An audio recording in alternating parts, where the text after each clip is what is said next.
Niluto ng aswang. Sa malayong baryo ng San Gabriel, tahimik ang buhay. Sa baryong ito, nakatira ang pamilyang De La Cruz. Si Andoy, 8 taong gulang, ang bunso sa pamilya. Masayahin siya at mapagmahal sa kanyang nanay at tatay. Ngunit sa likod ng katahimikan ng baryo, may bulong-bulungan. Sinasabing may aswang na nagtatago sa gubat. Pero para kay Andoy, ito'y kwento lang para takutin ang mga bata.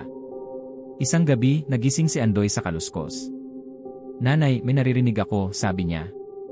"Matulog ka na, Andoy. Imahinasyon mo lang yan," sagot ng ina. Pero ang kaluskos ay naging katok. "Tok tok tok."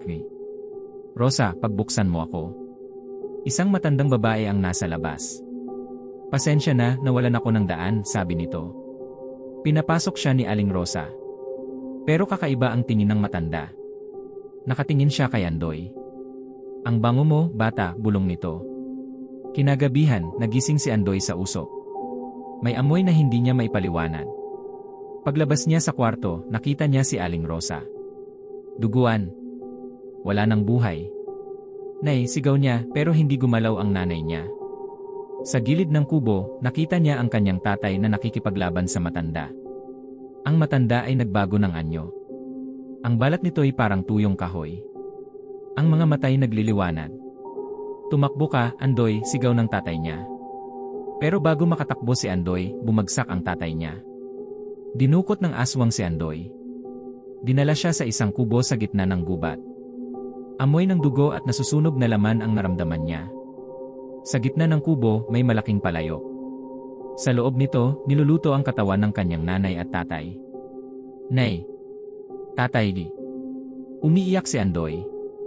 "Ang pamilya mo ang pinakamasarap," sabi ng aswang habang kumakain ng laman. Pero hindi sumuko si Andoy. Habang abala ang aswang, kinuha niya ang isang kutsilyo. Sinaksak niya ang aswang sa likod. Pero hindi ito nasaktan. "Akala mo ba kaya mo ako, bata?" sabi ng aswang. Hinagis siya sa sahig. Pero tumayo si Andoy.